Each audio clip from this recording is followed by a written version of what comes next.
It's been said the only cure for snoring is insomnia. It's 5 a.m. on a recent Wednesday morning. In the doorway of a women's clothing store on the 16th Street Mall in Denver, Diana Suarez only got 4.5 hours of sleep. Right now, these two are trying to be annoying to make sure I'm awake. Suarez does not own an alarm clock. Who needs one? Where the downtown business owners pay people to make sure the streets are clean. The public has had enough of it. As it turns out, many of them want to scrub deeper.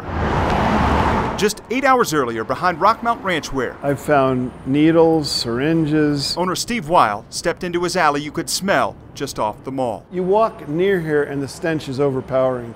It smells like urine.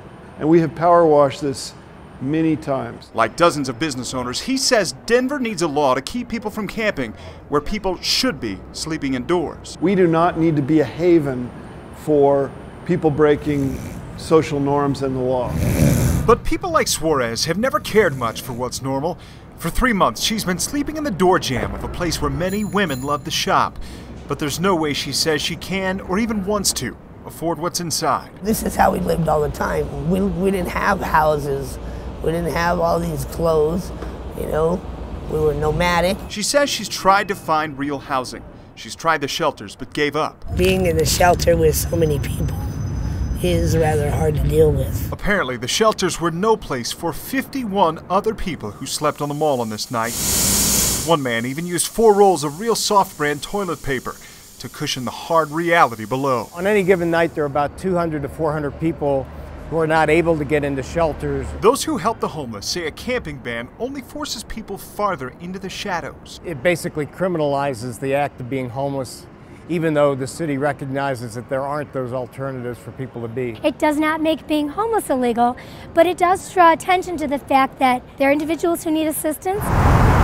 Those who work with downtown businesses say a law motivates people who may not choose to look for help. There will be repercussions for not taking advantage of services when they're available. It's a dangerous place to be. I'm from Minneapolis, and we don't have anything like this. As people come here, take a look around and wonder what's happening. I'd expect it in San Francisco.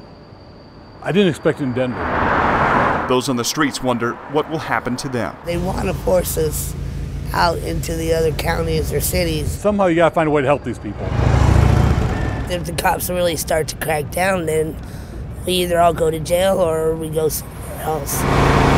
With more restless nights in the months ahead, Diana Suarez is awake for another day. The world has another day to screw up more than it usually does. With photojournalist If I can deal with being out here, I can deal with anything. Matt Fleener, 9 News.